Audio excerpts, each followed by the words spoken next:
Ladies and gentlemen, my name is TotalBiscuit, and I'm here to ask and answer one simple question. WTF is Swarm Arena? Swarm Arena is a 1 versus 1 arena-style game in which you have a swarm of angry space bees. Well, at least that's what I would like to believe that they are. And if they're not, well, the author is blatantly doing it wrong. Comes out from Dedication Games, and its purpose is you must eliminate your opposition by using a swarm of drones. I'm going to show you exactly how over the course of several videos. Yes, I did record these as I was going, because this game requires way too much bloody concentration to actually commentate on while playing. Okay, so let me show you exactly what's going on here. Ready, set, go, and there we go. So this is my online opponent right here, and you can see surrounding me I have a swarm of green angry space bees, and my opponent has some red angry space bees. And what you also have is an aura around you, which is a sphere of influence. Now, these space bees are drones, and these drones will attack and defend you. They will give their lives for you, indeed. Once a red drone meets a green drone, what happens is they will kill each other. They will completely destroy each other. You have these following you around as you go, but drones that are outside of your sphere of influence you won't have direct control over. Now, what you have as well are two different abilities that you can pick up. You can either pick up the sphere ability, the circular ability, or you can pick up the shoot ability. Now, there are several levels of these. You can see I picked up shoot there. I've just picked up level 3 of shoot. And every level of the power-up that you pick up makes your drones move faster and gives you more control over them. They're very sluggish if you don't have a level of anything. So right now, I don't have all that many, and I've got a reasonable speed, thankfully. What I was able to do there is get in there really fast and deliver a killing blow to my opponent. Now, the levels of power-up also constitute, they're sort of like one-ups, yeah? When you get hit, you lose a level of power-up. You can also entirely lose your power-up, and if you entirely lose your power-up, one more hit will kill you. So you've got to go and try and pick up another power-up to give you some health back. And of course, your drones will provide a screen for you. You can also stop your drones in mid-air if you so desire, and that's a pretty good idea because you can use it to zone off areas of the map. Now, you might also notice these nebula-style things that are hanging around. These are force fields, and they will be destroyed eventually, but if you sit inside the force field, you're immune to attacks. Drones cannot enter the force field, and they have a tendency to try and crowd around it because they want to be very close to you. That's how the drones work. Yes, indeed. Just like me, they want to be... Stop that, TotalBiscuit. Now, every time you pick up one of these white orbs, you will gain a selection of more drones, but you have to be careful because obviously there's a lot of competition going on for these things. But if you move too quickly and you don't have a suitable level of power-up so that your drones can keep up with you, they'll be left behind. Now, every time you use an ability, your sphere of influence is going to shrink, and you'll see that every time I say fire out my drones or whatever, my sphere starts to shrink, which can become problematic, because if you use your stuff too much, then you end up with your drones all the way across the other side of the arena, and you can't control them. Now, if you get hit, your sphere of influence disappears entirely for a short period of time, and you have to rebuild it. So, it's a game of trade-offs, really. You can get really aggressive, but if you get really aggressive, you can be caught out and easily killed because you end up without your drones. Now, of course, if you have no drones, then you're in big, big trouble indeed. As you saw there, I was able to corner my opponent and then just fire my drones out to kill him. Bear in mind that the drones, they move in a fairly logical manner, but especially with the shoot ability, it's a little bit potluck as to where they actually go. So you can't reliably say shoot. It's more about map control, really. It's more about trying to get your opponent into a certain area of the map and then put him in a situation where he can't defend himself. Also, map control means that you have readier access to the power-ups and to the additional drone pods that will give you a numerical advantage.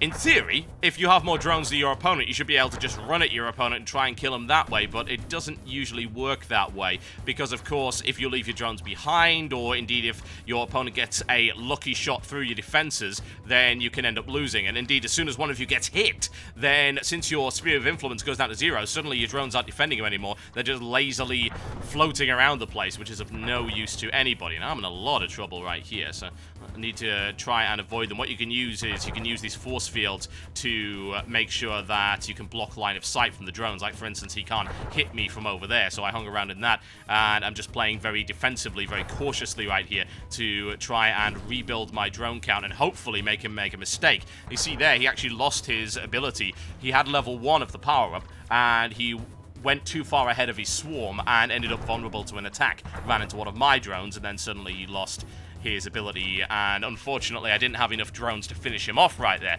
but getting fairly close. I've got so few drones, it's not even funny. I need more.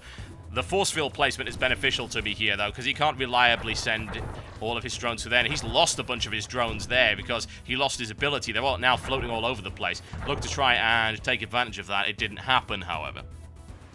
But yeah, this game is based around 1 versus 1 combat, really. It does have an AI mode. You can play it on your own computer, or you can play it locally. You can actually play a 2-player game with multiple controllers on the same machine. But bear in mind that this is designed, as far as I can tell, for 1 versus 1 online play. And it seems to work fairly well in that regard. It's relatively lag-free, and it's got a pretty decent ladder mode. It's a very Spartan game. It's very basic. What I'd like to do is I want to try and present some content in an eSports style, because this is a competitive game. So let's get a little bit competitive, shall we? We're going to try and commentate this in the style of eSports. 3, 2, 1, Stormgale in the red trunks playing as the red swarm of bees versus TotalBiscuit in the green trunks playing as, you might imagine, the green swarm of bees. Squaring off right here in the swarm arena. Looking for a little bit of map control right here. We've got Stormgale hanging around in the top left corner of the screen and trying to avoid its opponent. I go for the first one, and there we go. TotalBiscuit grabs level 2 in the shoot power-up. He's got a lot of control there from his swarm. Stormgale playing a little bit defensively right now, trying to grab some extra power-ups, trying to grab some extra swarm, get the numerical advantage. Yet another one grabbed there by TotalBiscuit, looking pretty strong right here. Trying to avoid those force fields in the center, and then the first attack right there, sending out a swarm of bees, not actually doing anything though, not a confirmed hit. There we go, level 3 of the power for TotalBiscuit. And there we go, another shot, a very aggressive style there by the green player. And smashing into Stormgale, taking him down to level 1. And his swarm is getting pretty damn small at this point in time. Could be problematic for him. Once again, going to try and grab it. He's lost all of his abilities, but he does have more drones than the green player. Want to try and avoid those drones for the time being, because a stray shot could actually spell the end of it. Oh yes, you want to be very, very cautious about that. Grab another level of the power. That's level 3. That's a lot of control there for the green player. Red player hanging around in the corner right now. Top right, moving over to the top, trying to at least get a little bit of map control, but green looking extremely aggressive here right now. There we go, got the force fields detonating. He's just hiding up in the left-hand corner, trying to grab some extra power. It's not happening. Another shot, and absolutely no avail from that one. Got to be careful not to lose too many drones. Red's barely got any left in the single figures right now. Looking to grab another power, goes for it, doesn't get it. Scared away by the swarm. And another grab for the green player. Green player looking incredibly strong. Very little left in terms of defense now for the red player. Red player is in an awful lot of trouble right here. He's got level 3 power, but no drones. Need more drones. Yet another pickup for green. Green with map control, green with the numerical advantage. There's the spin once again, goes for the aggression. Red manages to dodge around. It's a good stuff. It's very good indeed. Trying to dodge around. Oh, another hit. Takes him down to level 2 power up. He's going to need drones. He doesn't have any drones right now. He's got level. He grabs 2. There you go. He's going for the 3rd. He grabs the 3rd. Now back in a commanding position. It's good and strong there for the red player. He's got level 3 power up. You can see he's got a lot of control over his drones right there. But green also picks up level 3 power up. Numerically, rather identical right now. Squaring off, leaving his drones there as a defensive field. He's going to pull them in any moment there and try and get a little bit more momentum going in. Needs to get aggressive right now. He's got the numerical advantage. Needs to get aggressive. There's another grab for the green player. 2 more at the top. Who's going to grab those ones? There we go. Sphere of influence down for the green player. But he manages to grab 2. Very deftly dodges in there. And another attack right there. Brings the red player down to level 2 power up. And very, very low right now on his drone count. Red player falling back right now. Needs to get a grab. Going for the drone pod. Loses a level, but grabs an ability lost. That's sudden death, ladies and gentlemen. One more hit hiding in the force field right now. What's he going to do there? Not an awful lot. He's now been backed into the corner. He can't get out of that, and there you go. There's the killing blow. Green player takes that one. Should we do some more? Hey, why not? Sounds like a good idea. 1-0 in favor of the green player. Ready, set, and go. And here we go, ladies and gentlemen. Red player spawning at the top and green player spawning at the bottom. Equally sized drone swarms of 200 to begin with. Level 2 circulate, grabbed by the green player. Unfortunately blocked off there by a wall of unfortunate force field spawns. and that gives red player some map control. It's a good grab right there, and indeed a very bad idea to go in when your opponent has superior drone count. Lost an awful lot of drones right there, the green player, but he managed to grab another 2. It's good stuff indeed. There's one at the top. Who's going to grab that one first? Green player looping himself around, trying to block the red player into the corner, get some map control. Red player takes a pot shot, doesn't happen though, managed to grab the green drone pod. Looking about equal right now, perhaps slight drone advantage in favor of green. Level 3 power, got an awful lot of control right there, but a lot of his swarm is buggered off to the bottom of the screen. Got to watch out for that one. Force fields all over the place right now. Another circulate, doesn't really get anything for the green player. Very dangerous to continue to use those power-ups if you know that you're not going to get anything out of them. You can end up losing control of your swarm, and that can be the death of you. Red player is rebuilding his swarm at a fairly significant rate. Green player lost a good amount of it, but there goes in with the aggression right there, sacrificing a ton of drones and taking a level off of the red player. Now level advantage firmly in the hands of the green player, getting hyper-aggressive right here. Red player just battling for survival right now, loses 2 levels, one after another, down to level 1. Hiding in the force field right now, but another drone pod stolen by green, and there we go with a shot and covering the screen in those drones. Abilities lost. Red is in an awful lot of trouble right here, and there it is, killing blow. Ladies and gentlemen, green takes it once again. Okay, folks, I've got more footage of this, but like I say, I'm just trying to make this a fairly short video. So right now, Swarm Marine is actually on the Steam sale. It's only going to be on today, I believe. So if you're not watching this on the 1st or indeed the 2nd up until 6 PM GMT, then you're not going to get it for as cheap a price. Right now, it's available for £1.87 or $2.50, or I believe €2.50. And I screwed that up royally, didn't I? Wow. Yeah, that's what happens. If you leave your Swarm behind and you end up running in there, you just die instantly. You got to be really, really careful with it. I just want to bring to a close this video with a bit of a conclusion. Like I say, it's such a unique and cool concept.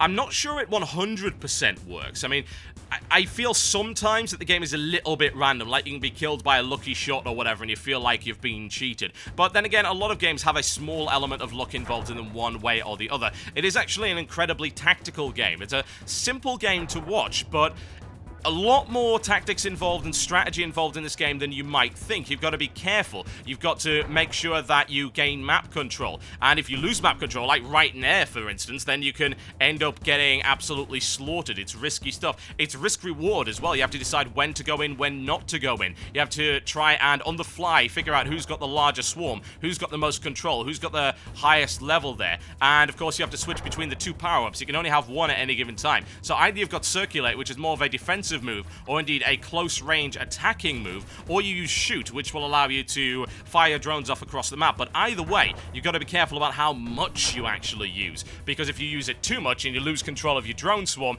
then you end up absolutely defenseless.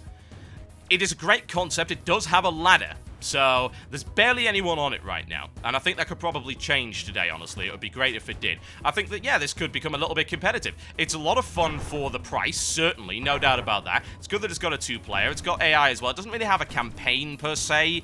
It's got a bunch of achievements that you have to sort of go through called the Path, and that's sort of the form of its campaign. But honestly, there is sufficient originality in this game to justify the purchase, in my honest opinion. And especially if you've got a few friends to have a blast with. It is tense. It's really tense, actually. I was on vent with Stormgale for this particular one, and yeah, it was damn tense. It was just like, oh my god. Especially when it got through to the final round of the best of 5 setup. And there is a bit of customization you can do as well, by the way. We're playing title rules right now, which is the standard ladder rules, but you can customize it a little bit as well. So that will give you a suitable degree of variety, I would think, if you get bored of the standard mode. I think there's a lot of potential here. I think there's more that they could perhaps do with it. The developers could perhaps put a 4-player Battle Royale mode in there. That would be great. You know, just expand the size of the arena. Let's have a 4-player mode. That would be absolute freaking carnage. Maybe put in some other elements, maybe like a base or something like that with some additional modes. It's a great starting concept, and the game works on the basis of what it is. And it works really well on the basis of what it is. I just feel that maybe it could go a little bit further in the future. I think that's maybe the great thing about indie games, though. You can actually do that. And often you will find that games get much more advanced as they go through their lifespan, assuming the developers can actually afford to update it. Indie game developers tend to be very caring folk about their product. You know, it's a labor of love a lot of the time, and they will continue to develop it because they want to see it get better, and it's not just, hey, we've released it, we've made some money, on to the next game. That's just not how it works. And like I say, it is a fun, competitive, and tense 1 versus 1 arena game. with suitable innovation, in my opinion, to justify a purchase. It's great fun. I had a blast with it. I'll definitely be playing more, and you can pick that one up now on Steam. It's available at the moment, I believe, for PC only. Oh yeah, and by the looks of it, it'll run on pretty much anything. Ladies and gentlemen, my name has been TotalBiscuit. That has been WTF Is Swarm Arena. I will see you next time.